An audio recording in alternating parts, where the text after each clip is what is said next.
My 24F husband 31M asked for a paternity test. It came back positive, but our relationship was never the same. My 24F husband 31M and I have 3 children. Our sons look exactly like him, dark skin and dark eyes and hair, but our daughter doesn't. She looks exactly like my great-grandparents, really pale, blonde and green-eyed, but apparently he didn't think it was possible that our daughter could look like my great-grandparents, and from the moment he saw her he told me he wanted a paternity test. At first I refused because I felt it was humiliating and because I didn't think it was necessary, because I never cheated on him and I hoped he would trust me. But he didn't, and for the first 2 months of our daughter's life he made my life hell. He didn't want to hold her even if she cried desperately while I was doing something else. He never woke up at night to help me with her. He never helped me with anything, and that hurt me so much because with our boys he was completely different. He helped me all the time with absolutely everything, and he was always there for me after giving birth, but this time he left me alone and it was the worst experience of my life. I have no family here, and his entire family from the moment they saw my daughter turned their backs on me. I don't have any friends here either, so it was just my daughter and me. She is a colicky baby, so it was very difficult for me to do everything alone, and on top of that help with our sons. I decided to do the paternity test because one day his entire family came to our house to celebrate my son's birthday and no one spoke to me, and they didn't want to include my daughter in the photos that my in-laws took of all the grandchildren.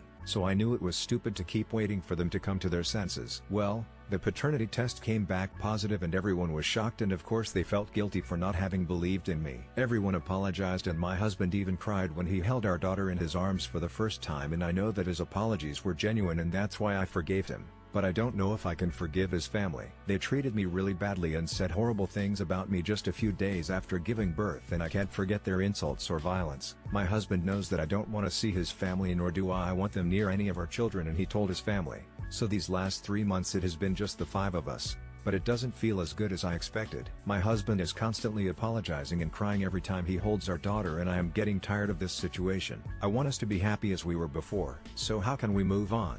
My husband suggested that we should start couples therapy. How much can therapy help?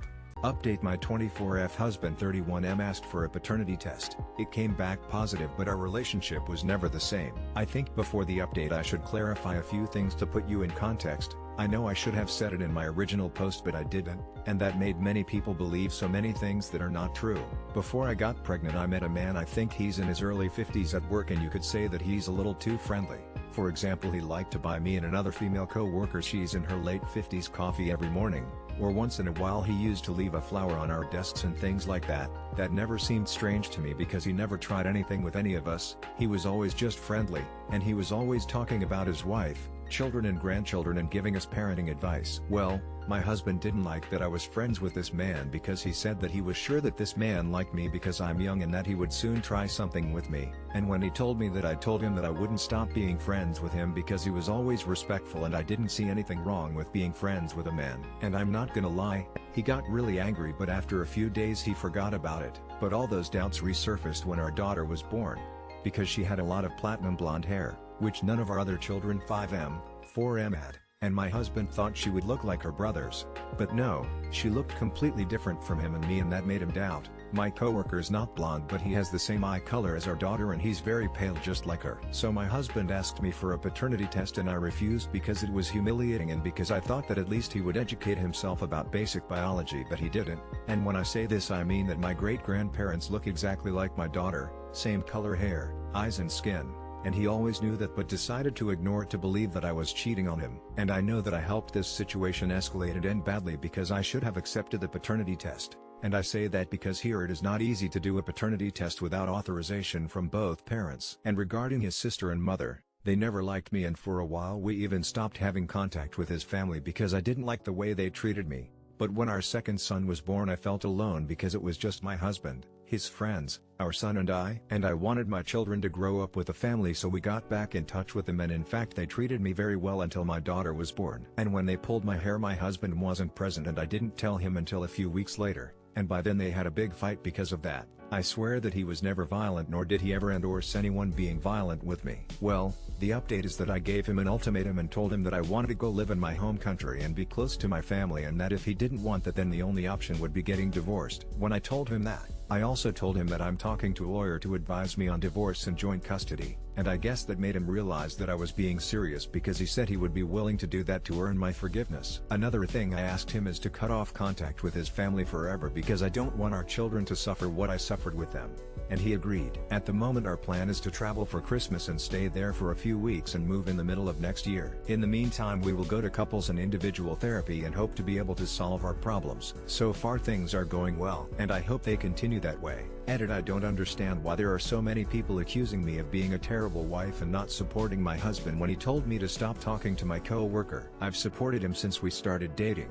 I moved to a different country as a teenager. I left behind my family, friends and everything I ever knew, all for him. I didn't go to college until last year because he was doing his PhD and I had to stay home with the kids full time, which is why I could never have a single friend here. Because since I arrived here my only duty was to be a mother and housewife, and that consumed all my time. I got my first job when I was 23 and it was only because the kids were old enough to go to kindergarten. So don't say I don't support him because that's the only thing I've been doing since we started dating. This was the first time I had friends here, even though they were both over 50, and it felt good because there were days where I felt so alone and talking to them at work made me feel good. But for him that was wrong, and when my daughter was born I quit my job that I liked so much, just so that he would stop feeling insecure. So don't jump to conclusions or say stupid things.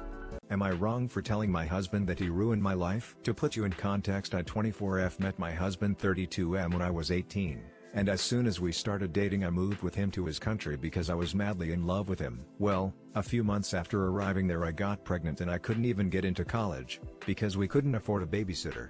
And that's not all.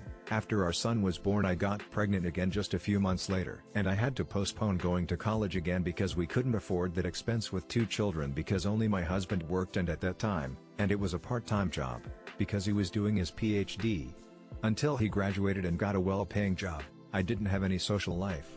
My life was reduced to being a housewife, mother, and wife. I didn't even have time to make new friends, so I was always alone because his family hated me and we didn't have a good relationship. But I always put up with that because I loved him and I was so proud of everything he had achieved and everything he did for us. Because the truth is that he always did everything possible to give us everything. And I'm not just talking about material things. I got my very first job at 23 when our kids were kindergarten age, but due to life circumstances I had to quit the job just a few months after getting it. And those life circumstances were that when I got pregnant for the 3rd time my husband thought it was from a coworker with whom, according to him, I was having an affair. He didn't want to hold our daughter during her first months of life even if she cried desperately while I was doing something else. He never woke up at night to help me with her. He never helped me with anything during that time. We had to do a paternity test for him to believe me and accept our daughter. After that I got really angry with him because I was tired of being alone, tired of not having friends or family around. So I asked him to go back to my country. Last year for Christmas we moved here and he is doing everything to help me now that I am going to go to college. He got a good job here while he waits for the validation of his degree to be able to work here, and I can't complain because here now we have my family nearby, we have a nice house, we have a lady who helps us with the cleaning and cooking, and we plan to hire a babysitter when I start going to college. The point is that lately my friends have been leaving me aside because we don't have the same lifestyle. They go to the club every weekend, and even some days of the week now that it's summer. And I feel like we're not as close as before because I have a completely different life. A few weeks ago they started planning a girls' trip to the beach and my husband told me that it would be nice for me to go to reconnect with the group. But I couldn't accept because I didn't want to be away from the kids since we were never apart for so long. When I told him that, he got angry and told me that I should keep my friends and that I'm not going to die from being away from the kids because he is their father and he also knows how to take care of them. Then he told me that he is worried about me because when we started looking for babysitters I also behaved in a paranoid way, that I should teach the children to be independent and things like that, and then I got angry and told him that he has no right to talk about my social life because he was the one who ruined my life, and hearing that hurt him because he just said that he knows that he was very selfish by prioritizing his PhD over me, but that now he wanted to fix his mistake and help me get closer to my friends again. But I didn't want to listen to him and I haven't spoken to him back since this morning. Am I wrong for that? Edit. I didn't say that it's not my fault that I got pregnant, but I'm tired of the fact that whenever I try to have some financial independence and start my studies, accidents always happen. I can't tolerate female contraceptive methods for hormonal reasons, so we only depend on condoms and something always happens. This time I moved here thinking I could work and go to college and I ended up pregnant again for the 4th time, having a daughter who is only a few months old and 2 children of 5 and 4 years old. And I'm not saying that it's only his fault, but I am tired.